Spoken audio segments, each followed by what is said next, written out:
Day number 9. Today we listen to the 1976 album Frampton Comes Alive from Peter Frampton. So apparently in a Rolling Stone reader poll in 1976, this was voted the album of the year. And it sold something like 22 million albums worldwide to date. So it's one of the best-selling albums of all time.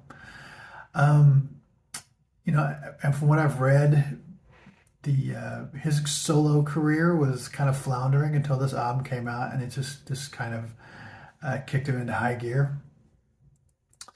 And I remember in the '80s when Richie Sambora and Bon Jovi came out with "Living on a Prayer," and Richie Sambora used a talk box. I remember everybody saying that Peter Frampton used it first, and some people were saying Peter Frampton did it better. And I think I may have had my expectations a little too high. This is a really good album. I mean, it was a double live album, apparently, from what I've read, the recording techniques on it and the way that they recorded stuff was, unheard of at the time.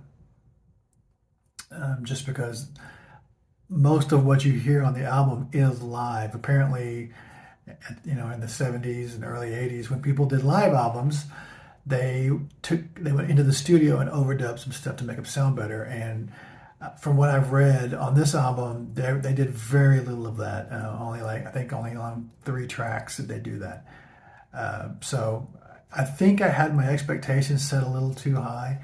This is a good album, but I was not as impressed as I thought I was going to be, and that was a little disappointing to me. And I don't know why I wasn't impressed. It just, it had 3 singles off of it that went top 20.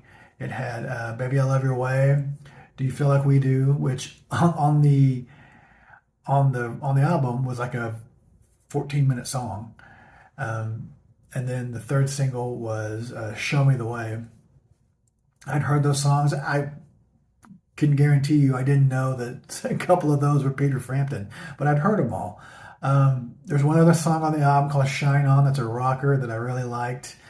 But just overall, nothing jumped out and grabbed me and just like impressed me. And that's probably because it has nothing to do with the album, and probably because I'd had it built up in my head because I had so many people tell me over the years, you should listen to Frampton Comes Alive. So, like I said, it's a good album. Probably won't ever listen to it again, just because, like I said, nothing. I didn't really identify with any of the songs. Nothing really grabbed me and made me. I didn't walk away. I've listened to it twice straight through, and I'm not sitting around singing any choruses or hooks like I have been with really every other album I've listened to. So I was a little disappointed, not in the album, but just in the fact that I didn't identify with it. So I may have to go check out his catalog and just see if I identify with some of the studio albums more, maybe, or maybe give it another try later on. I don't know. If you have heard it and you like it, let me know what you think about it, or give me some tips on what else I should listen to for Frampton to maybe pique my interest a little bit more.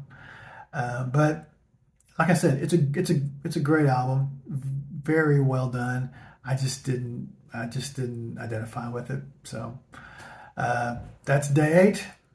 Tomorrow we finally get back into some '80s. We haven't been in the '80s since the first couple of albums. So tomorrow we're going to listen to some Outfield. So that'll be day 9.